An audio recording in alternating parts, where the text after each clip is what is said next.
Ya estamos De Palabra en Palabra este jueves, ya de febrero. Oscar, ¿cómo te va? Muy bien. Todo. ¿Cómo comienza febrero? Ahí lo vamos acomodando y nos vamos acomodando a febrero. Muy bien, pues hoy hablaremos de un tema muy interesante. Tengo la noticia de que va a venir a Polonia, ¿eh? Okay. No ha llegado, no sé si se le... como... a lo mejor ahora se vino en combi, o no sé. Pero bueno, vamos a comenzar con otro poema. Aquí ya sabemos que la semana pasada estuvimos leyendo a Roberto Juarros. Uh-huh. Pues leemos a Roberto Juarros. Un amor más allá del amor, por encima del rito del vínculo, más allá del juego siniestro de la soledad y la compañía. Un amor que no necesite regreso, pero tampoco partida. Un amor no sometido a los fogonazos de ir y de volver, de estar despiertos o dormidos, de llamar o callar. Un amor para estar juntos o para no estarlo, pero también para todas las posiciones intermedias. Un amor como abrir los ojos y quizá también como cerrarlos. No, Oscar, esto es un gran poema ese, ¿no? Totalmente. Sin duda, es decir, Juarros no escribió cosas del pensamiento. Creo que su poesía es hija del pensamiento. Es decir, su madre es el pensamiento y su padre es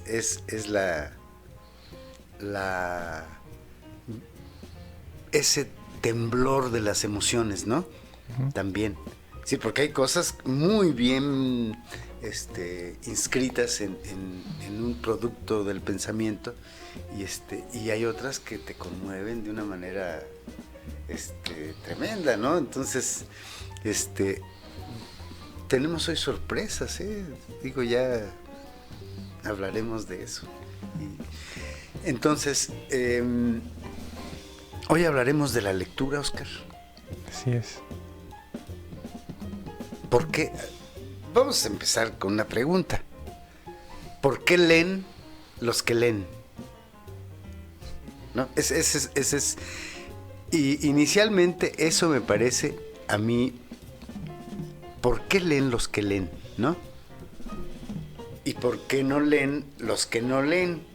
Parece una perogrullada, ¿no?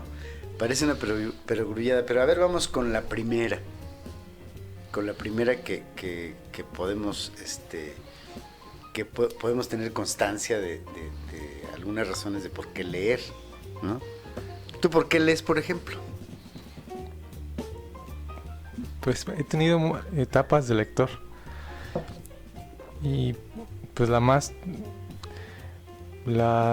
actualmente un poco por desahucio me ayuda a ordenar la vida y a palparla y modular lo que siento. Uh-huh. Y también como lector he ido cambiando. Uh-huh.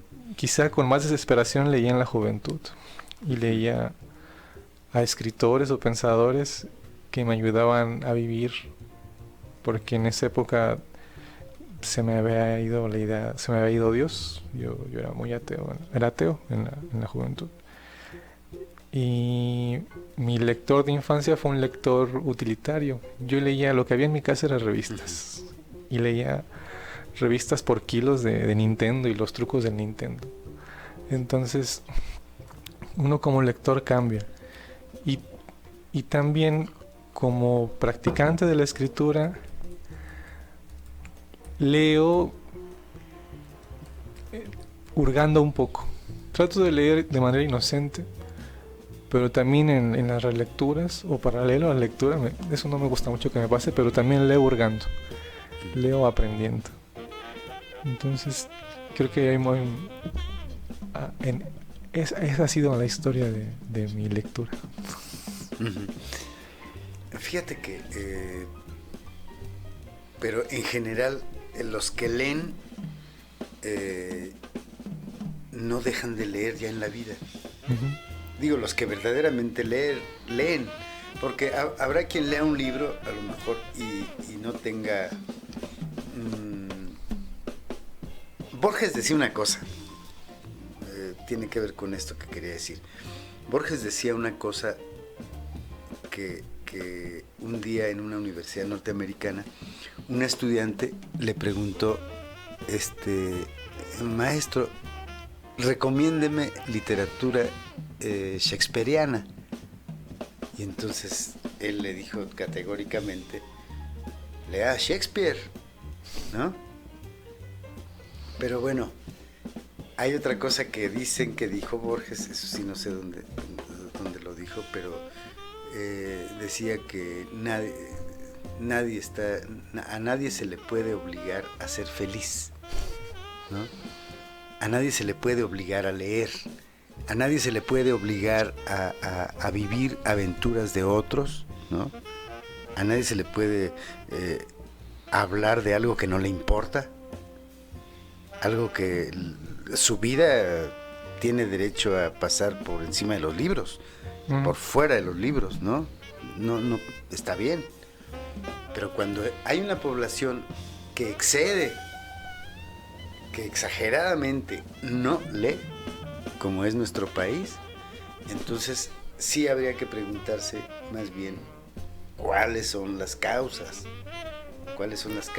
Y ahí cabe una disertación, o podemos disertar sobre, en la segunda pregunta, ¿por qué no leen los que no leen? Pero volviendo a los que sí leen, es decir, mucha gente dice, desde una raíz trágica se acercaron a la lectura. Eso me da pena. Lo mío no fue trágico, por ejemplo. Yo, claro, a lo mejor uno se acerca a la lectura o a los libros y empieza a vivirlos y empieza a disfrutarlos y a sufrirlos y a estremecerse con ellos y a emocionarse con ellos, a alegrarse con ellos, a ilusionarse de la vida gracias a los libros, a querer ser otros, ¿no? A teatralizar nuestra vida, a entregarse a las aventuras de otros que no conocemos y que quisiéramos ser o no quisiéramos ser, ¿no? Entonces yo creo que por ahí podemos conceder el derecho a no leer, ¿no? También, es decir, ¿estamos equivocados los que leemos? No lo sé. No pueden estar equivocados los que no leen y son felices. O sabios. O a lo mejor se ahorran tanta cosa, ¿no? A lo mejor somos demasiado pequeños para poder convivir con la belleza del mundo, ¿no? Y por eso nos frustra, por eso nos entristece, por eso saber tanto entristece, ¿no? Yo creo. Entonces creo que en esa idea de por qué leemos, hay mucho de la estatura de los lectores, de los hombres, ¿no? Digo hombres, seres humanos, ¿no? Pero en general yo ahorita pienso por qué leí, ahorita pienso por qué me acerqué a los libros. Yo viví una infancia sin libros. Yo era feliz. Es decir, yo viví cerca de un río, entonces creo que cerca de los pájaros, cerca de los árboles, cerca del mundo, el cielo era muy grande, eso era muy bonito. Entonces, yo creo que todo eso me sirvió para cuando descubro los libros a los 11 años, descubro un poema de Neruda, un libro de Neruda, crepusculario, y cuando descubro las novelas de Verne, y entonces yo ya había huido, me habían traído a la ciudad, y entonces descubro la lectura en la biblioteca. Qué suerte, ¿no? Pero además lo que me cautiva es que me parece que no he perdido aquellos paisajes que yo tenía en la infancia y que en la realidad ya los había perdido, ¿no? Ya no era vivir en ese mundo, sino era regresar de pronto y volver a verlos, pero ya no estaba yo viviendo ahí, yo ya vivía en un mundo urbano terriblemente feo, que me lastimaba, ¿no? Y entonces empiezo a descubrir El Capitán de 15 años de Julio Verne, 20,000 leguas de 20,000 leguas del viaje submarino hacia la Tierra, en fin. Pues, qué caray, me parece a mí que recuperé cosas que había perdido con alegría, ¿eh? Es decir, no fui un adolescente triste, ¿no? Jugaba fútbol muy a gusto, en fin. Pero la lectura llegó a ocupar un sitio importante en la vida. Un sitio muy importante. Vamos a corte. Uf. Bueno, seguiremos hablando de la lectura y leer a Juarros, claro. Y es más, tengo un libro de Borges. Habrá que leer un poema de Borges. Bueno, regresamos.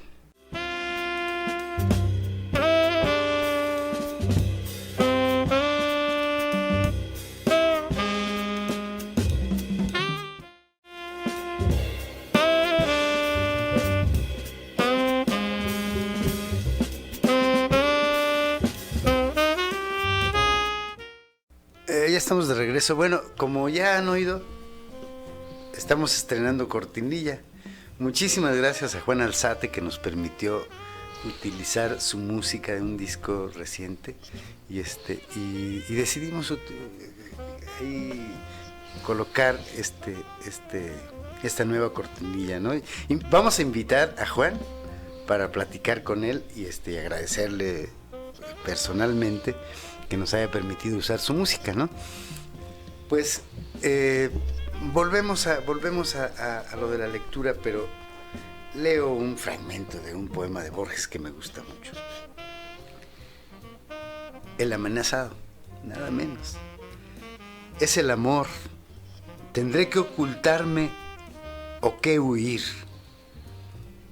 Crecen los muros de su cárcel como en un sueño atroz. La hermosa máscara ha cambiado, pero como siempre es la única. ¿De qué me servirán mis talismanes? El ejercicio de las letras, la vaga erudición, el aprendizaje de las palabras que usó el áspero norte para cantar sus mares y sus espadas, la serena amistad, las galerías de la biblioteca, las cosas comunes, los hábitos, el joven amor de mi madre, la sombra militar de mis muertos, la noche intemporal, el sabor del sueño. Estar contigo o no estar es la medida de mi tiempo. Ya el cántaro se quiebra sobre la fuente, ya el hombre se levanta a la voz del ave, ya se han oscurecido los que miran por las ventanas, pero la sombra no ha traído la paz, es, ya lo sé, el amor. La ansiedad y el alivio de oír tu voz y la espera y la memoria, el horror de vivir en lo sucesivo, es el amor con sus mitologías, con sus pequeñas magias inútiles. Hay una esquina por la que no me atrevo a pasar. Ya los ejércitos me cercan, las hordas. Esta habitación es irreal, ella no lo ha visto.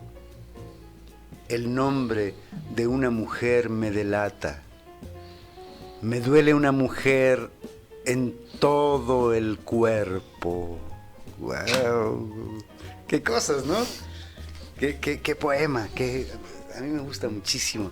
Para quienes han dicho que Borges no hablaba de esto, esa línea final, ¿no? Claro. Esa línea final es insuperable, ¿no? Me duele una mujer en todo el cuerpo, qué cosa. Pero bueno, hablando de la lectura, incluso ahí se pregunta sobre la biblioteca, ¿no?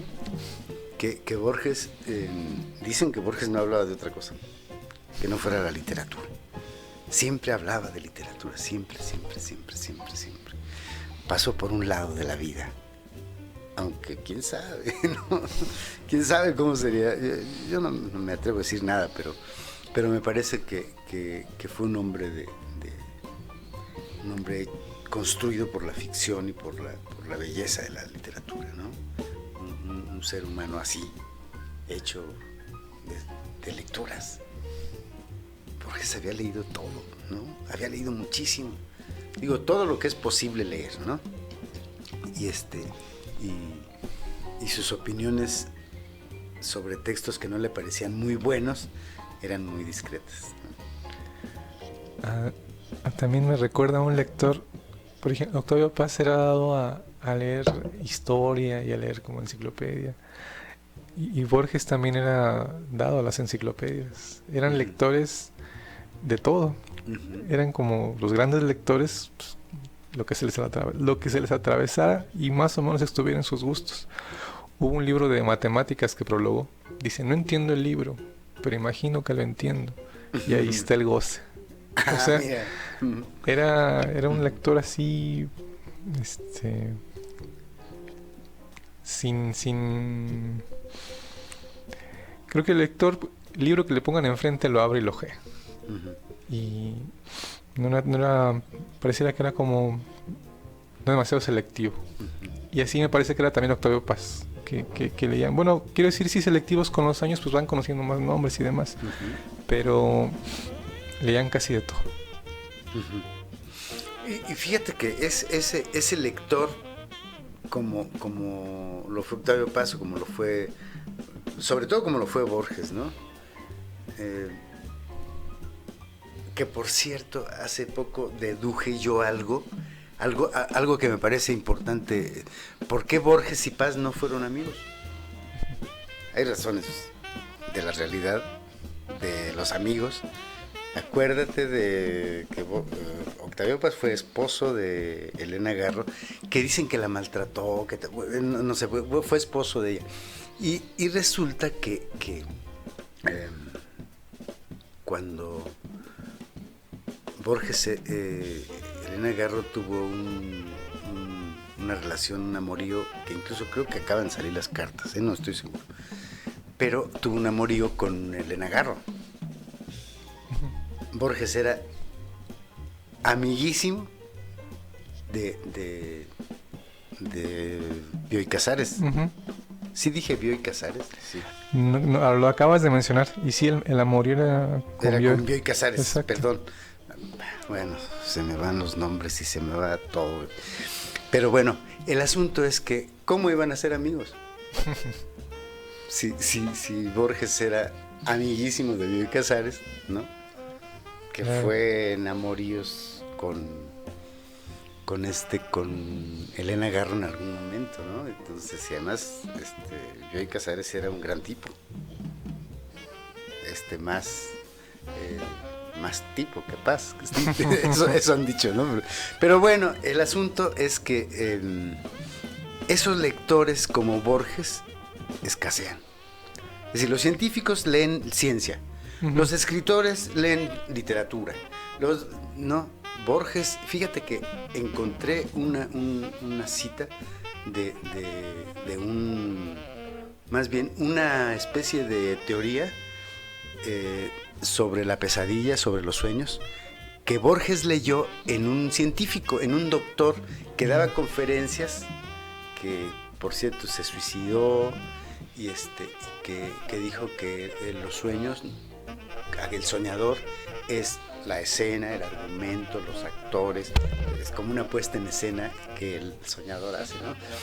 Y Borges lo menciona entonces, y conocía muy bien a ese científico, ¿no?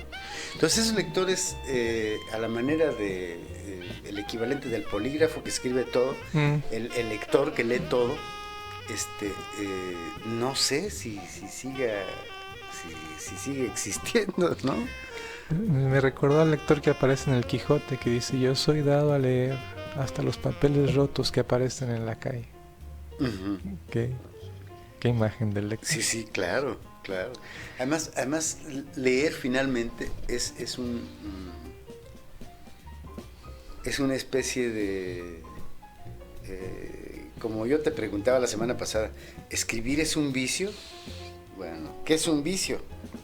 Leer también es un vicio, leer es una pasión, leer es un escándalo del alma, ¿no? Porque finalmente leemos porque necesitamos las palabras, Oscar. Hay de aquel que no sepa que necesitamos las palabras, pobrecito, sí las necesitamos, hasta para llorar, ¿no? Es decir, las palabras son, pero cuando encontramos esa armonía de la que hablábamos con Itsuri la semana pasada y contigo, esa armonía en la lectura, bueno, ya sabemos a dónde ir. Vamos con Dostoyevsky, vamos a Cervantes, vamos a Shakespeare, vamos a Roberto Juarros, vamos a Borges, vamos a Juan Rulfo, y encontramos la belleza y la armonía que necesitamos también como lectores, como personas, ¿no? Yo creo que por eso leemos, por eso leen los que sí leen, ¿no? Que me parece no tanto una perogrullada, pero me parece una pregunta un poco tonta, ¿no? Decir, ¿por qué leen los que leen? Bueno, hay mucho, ¿no? Hay muchísimas razones por las que leen. Si a lo mejor nos imaginamos por qué leía Borges, porque no podía vivir fuera de los libros, fuera de la ficción, porque nos enorgullece conocer hechos ficticios y nos apasiona creer que existen. Creo eso es lo que me parece, ¿no? Pero bueno, ese lector, ese polilector, ¿tú crees que los jóvenes ahora haya jóvenes que leen todo eso? Debe haber, no creo que sean los que yo me encuentro en la combi, uh-huh, ni mis familiares cercanos que están en esas edades tan jóvenes, pero excepcionalmente habrá, para no generalizar. Más lo que se ve en la masa es el pleito con la cultura y claro, y la lectura que no va a la velocidad de los TikToks ni la seducción que ahora pasa por las pantallitas. Y ahí David Huerta decía algo bien provocador. Él, que fue maestro del UNAM, decía: yo no encuentro mejores efectos especiales que los de la Divina Comedia. Ah, mira qué buena. Claro, aquí el río de sangre, la piedra caliente donde entierran a los... Vamos a un corte. Oigan la cortinilla.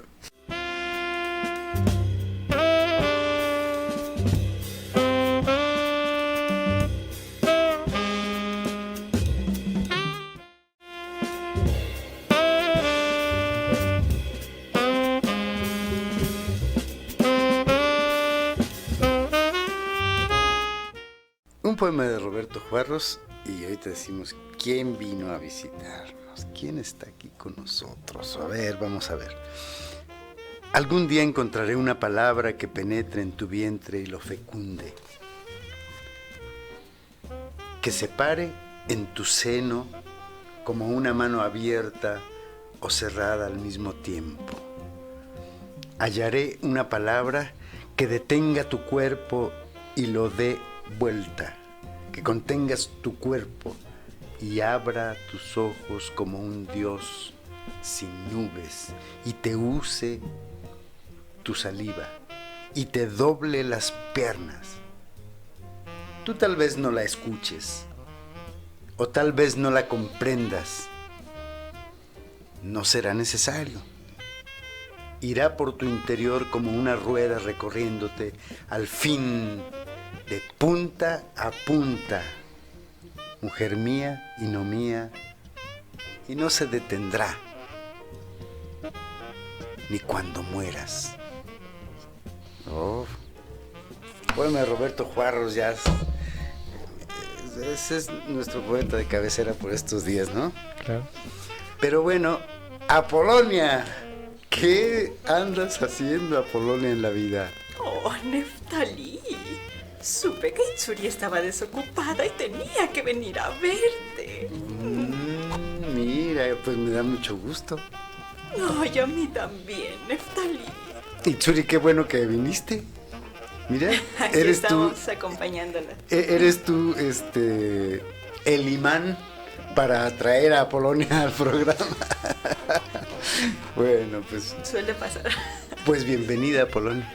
Oh, gracias, Neftalí. Estoy muy contenta de verte. Ay, yo también. Yo estoy más que contento. También a ti, Oscar. ¿A quién extrañabas? ¿A mí? ¿O al programa? A ver, dime. Oh, Neftalí. Tengo tanto que contarte. Extrañaba muchas cosas. Uf, qué cosa, me imagino. Y bueno, ya nos contarás qué hiciste durante todo este tiempo, ¿no? Ahora, por ejemplo, sé que estás acompañando a Itsuri a una función, ¿no? Así es, Neftalí. A ver. También a eso vengo. A ver, muy bien. Dinos. Haz tú la invitación, ¿sí? Itsuri, ¿quieres hacer la invitación tú? Bueno, sí, pues es la invitación es para ver una obra de teatro que se llama Tic-Tuc, Corazón Mecánico, que, bueno, según entiendo, también tú ya la habías visto, fue la obra con la que nos llegamos a ver por primera vez. Y esta es una obra que se va a presentar en el Foro La Mueca. Okay. Va a ser este sábado 4 a las 7 de la noche. Ajá. Y el domingo 5 y 12 a las 12 del día, al mediodía. Ok. Entonces es de entrada por cooperación voluntaria y es para todo público, pero preferentemente de niños mayores de 8 años. Es más que nada como por la temática. La obra dura 1 hora aproximadamente. Pero es una historia muy bonita. De hecho, eso es una adaptación que se hizo para teatro de una novela que se llama La mecánica del corazón, de Matías Malceyu. Entonces es una novela convertida en teatro. Entonces está muy interesante la adaptación que se hizo. Sí, no conozco la novela, vi la obra de teatro y te vi. Además, por primera vez ahí vi a Itsuri, Oscar. Mira. Y me llevé muy grata sorpresa, pero jamás pensé que después fuera a conocer a Polonia y después me presentara a Polonia a Itsuri, porque a Polonia me presentó a Itsuri. Entonces, bueno, así nos conocimos. Pues muy bien, hay que ir a verla de nuevo. Y es una novela media bestselleresca, es lo que yo entiendo, ¿no?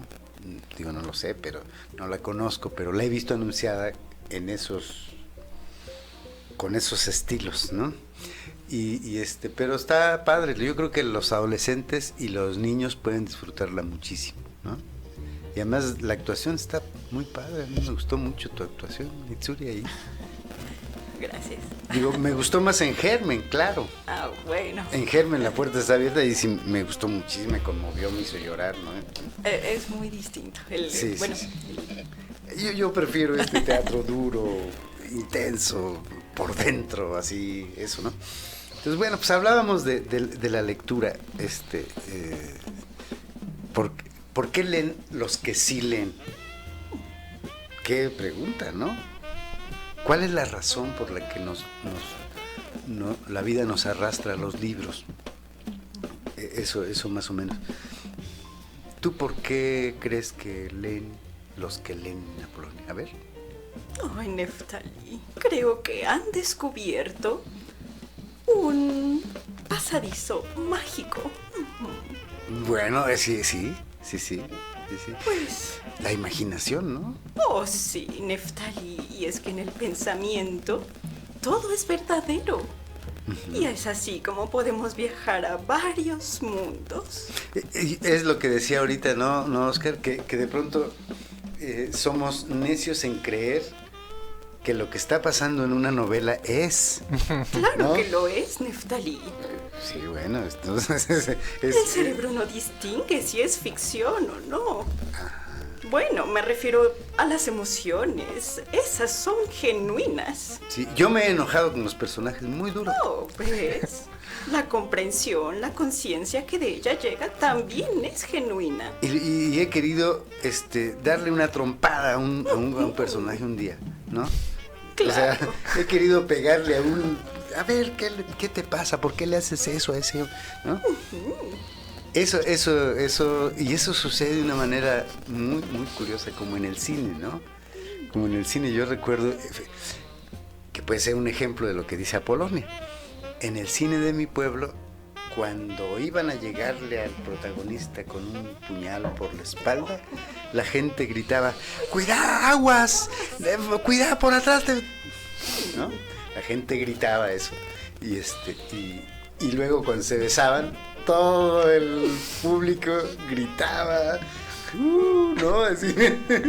Es una manera de saber cómo la ficción puede ser tan poderosa.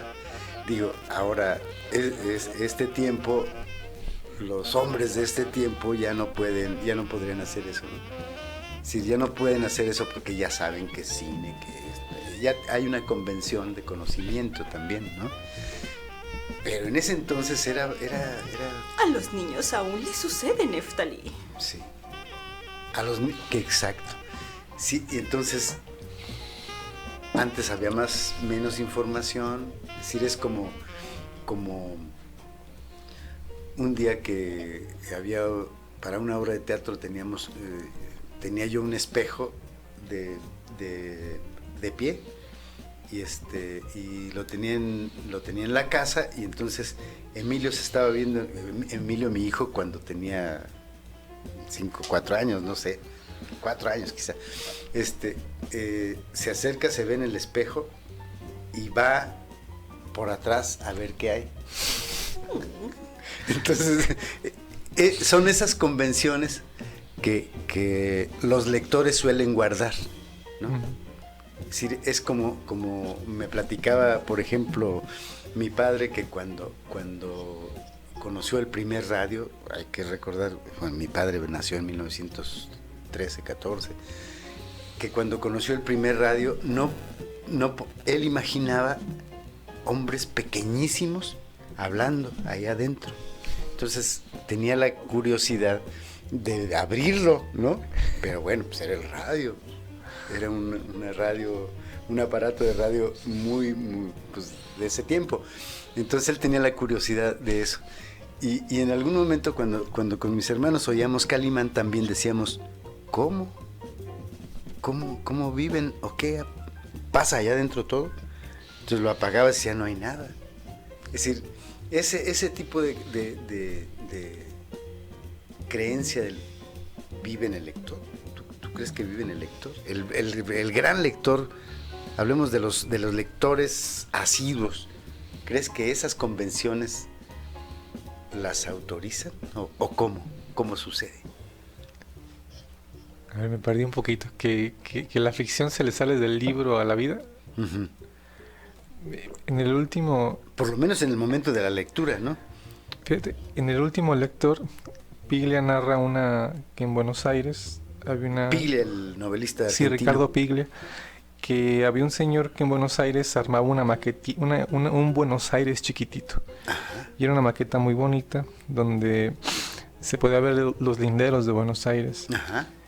Y él le contaban de esa maqueta hasta que un día fue y pasó con el señor. Nada más podían pasar de una persona en una persona, no dejaba pasar en bola. Él decía que ahí sintió el primer contacto con la lectura, porque la lectura es tú con el libro, es una cosa individual. Entonces, en efecto, era un acto de lectura. Vio la maqueta, quedó muy tocado, y cuando salió a la Buenos Aires de verdad, se dio cuenta de que algo de la maqueta, y al salir del túnel del metro, ya estaba en su cabeza. O sea, él de repente estaba viendo la maqueta en la realidad. Es esta, pues la ficción la traemos a la vida. Hay otro caso, fíjate, hay otro caso que ahorita me lo recordó. Juan Carlos Onetti tenía un hijo que no sé si era ingeniero civil o algo así, pero su hijo le ayudó a diseñar Santa María, la ciudad, y la ciudad de sus novelas. Entonces cambiaba calles, rediseñó y restauró la geografía de la ciudad en planos, ¿no? Claro. Entonces, digo, ahí el hijo cumpliéndole ciertas imaginerías al padre, ¿no? Y entonces, por eso decían, ¿qué ciudad es la de Onetti, no? Es una ciudad extraña. Pero no es extraño, no es extraño que nos mande Lucero a un corte. Fíjate que hoy confundí el nombre de Lucero. Le dije otro nombre y ya somos dos. Espero que Itsuri y que Apolonia no confundan su nombre. Bueno, regresamos, vamos a un corte.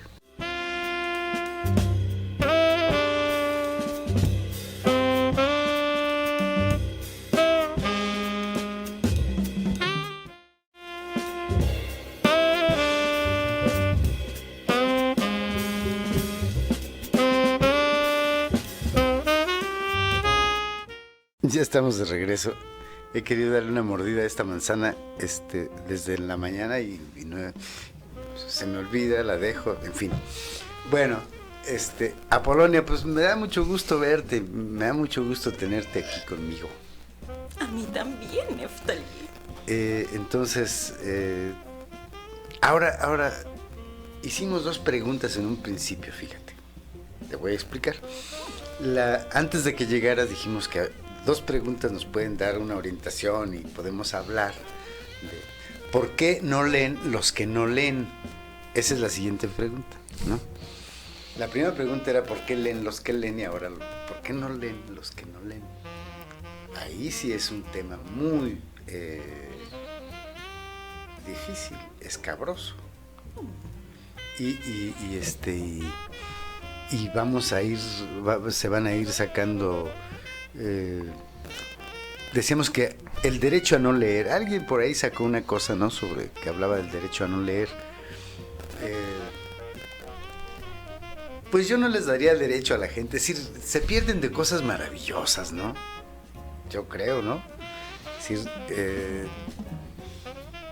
pero cuando no leer se convierte en un problema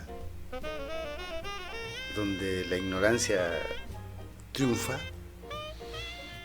Y bueno, podemos ir a las razones de aquellos que no han conocido un libro nunca, que pasaron una vida sin haber leído un libro, y podemos ir hurgando. Yo creo que este programa no nos, claro, ya estamos en el último bloque, no nos va a alcanzar, pero históricamente este país, cuando hay una población que no sabe, es mejor para el poder, ¿no? Entonces, en nuestra historia del siglo XX, digamos, sobre todo el siglo XX, creo que no se difundió el libro como una necesidad. Ahora, se sigue diciendo, pues es que la gente es muy pobre, sí, es muy pobre, pero también saber y no saber hace la diferencia. Es decir, si eres muy pobre y y buscas saber y lees y te instruyes y buscas, quizás abandones aquella pobreza y esta, ¿no? Sí, la pobreza también es muy triste. Pienso yo en gente que vive en la ciudad, ¿no? Que nunca lee, que nunca busca la belleza del mundo, entonces está muy estrecha pensando que la vida se acaba aquí, en la ciudad donde vive, ¿no? Y entonces lo que hace la lectura es recordarle que el mundo es más grande. Pero bueno, ¿qué más ves tú ahí, Oscar? Apolonia, ¿qué más ven? Ahorita que lo mencionabas, vi una imagen. Es como si estuviéramos cayendo, así, en caída libre, así. Eso es la vida. Y estamos muy preocupados en ver nuestro destino, en apurarle a llegar a lo que va a llegar. Pero leer es como descubrir que tenemos nuestro propio paracaídas y que podemos llegar de distinta forma a donde ya vamos a llegar, Neftalí. Y el lector aprende la paciencia. Oh, sí, ¿no? Y saber maniobrar con ella. Decía Kafka en sus diarios, todos los males del mundo, digo más o menos, no lo recuerdo, pero todos los males del mundo se deben a la impaciencia, ¿no? Todos los errores del mundo se deben a la impaciencia. Y eso decía Kafka, pero bueno, vivimos en México y en México hay una gran inclinación por fingir que se es informado, ¿no? Ahí es decir, yo he platicado con personas que no han leído un libro, pero fingen que sí, ¿no? Ahora, realmente también hay que echarle un ojo a nuestro sistema educativo, ¿no? Que habría que un día invitar a alguien para platicar sobre la lectura de literatura, por ejemplo, ¿no? Pero en general, la educación que busca que la gente se acerque al libro, ya llamémosle el libro. Y fíjate que a propósito de esto, tengo un libro del que hablé hoy también en la radio, de Daniel Pennac, que es muy interesante, se llama Como una novela. Es una obra insólita, un auténtico estímulo para la lectura. Ha sido uno de los grandes fenómenos de la edición francesa reciente. Pennac, profesor de literatura, nos explica qué miedo le tienen los adolescentes a los libros, ¿no? Es decir, y no da una estrategia ni una receta y eso, pero sugiere maneras de cómo acercar a los adolescentes al libro, ¿no? Y es cierto, el libro no está en la canasta básica de los mexicanos, no está por ningún lado, ni en el carrito del súper, ni en nada, ¿no? El libro no está ahí, no lo creemos una necesidad. Híjole, hay mucho que decir. Antes de que nos vayamos, quiero recomendar una novela que se trata de eso, La mano de la buena fortuna, que es una novela de Goran Petrovic, un autor serbio, ¿no? Novelista y narrador que nació en el 61, que ya he leído su obra, ahorita leí el Atlas,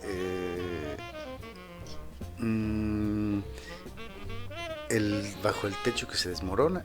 Es decir, he leído su obra y no, es un gran novelista, pero esta es su obra maestra.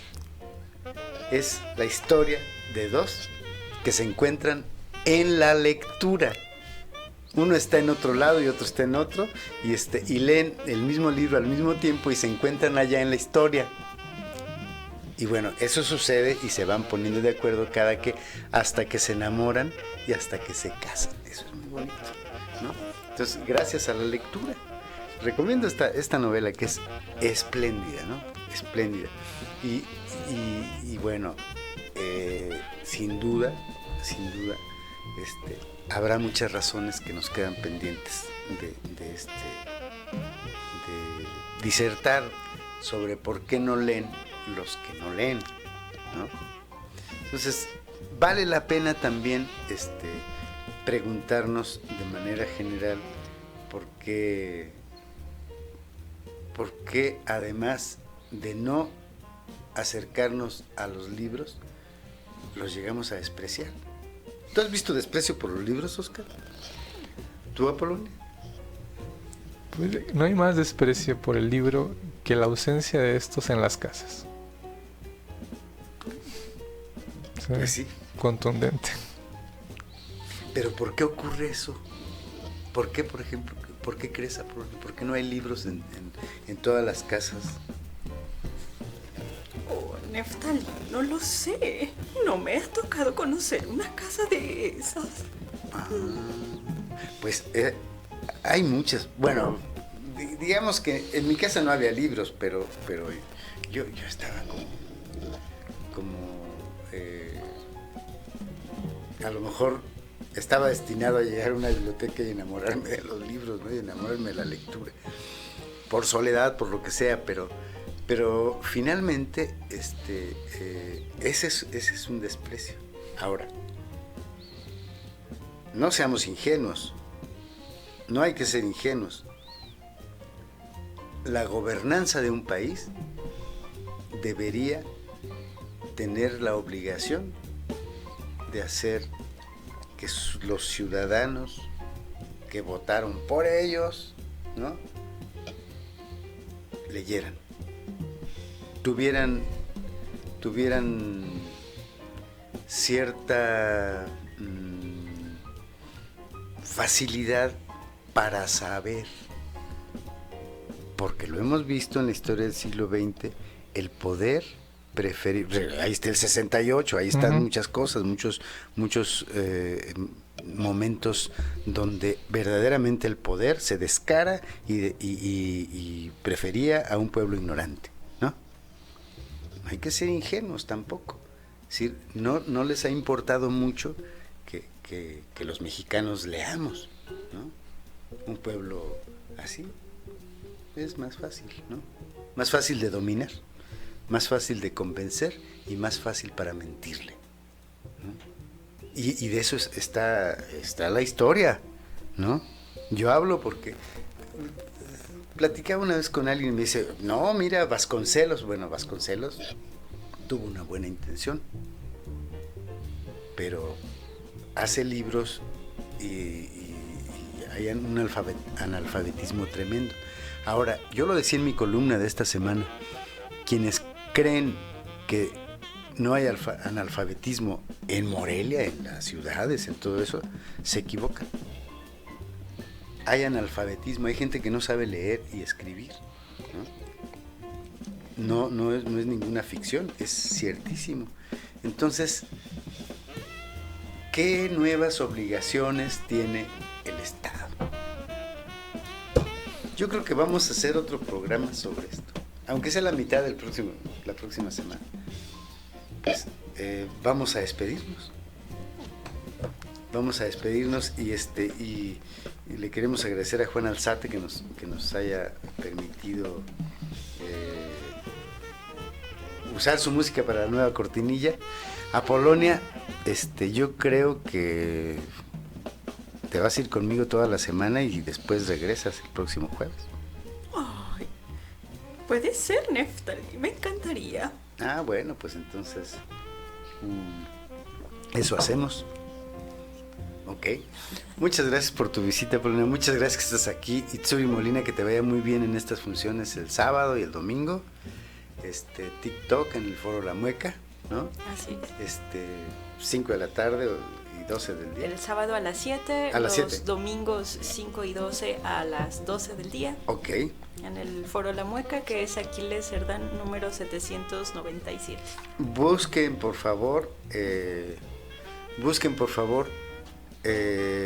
trabajo de Itsuri Molina, ¿no, Apolonia? Oh, sí, muy recomendable. Muy bien. Bueno, pues muchas gracias, Itsuri, muchas gracias, Apolonia. Oscar, nos vemos la próxima semana. Yo creo que de aquí nos vamos a echar un cafecito otro día, pero me despido con un poema de Roberto Juarros. Muchas gracias por habernos visto.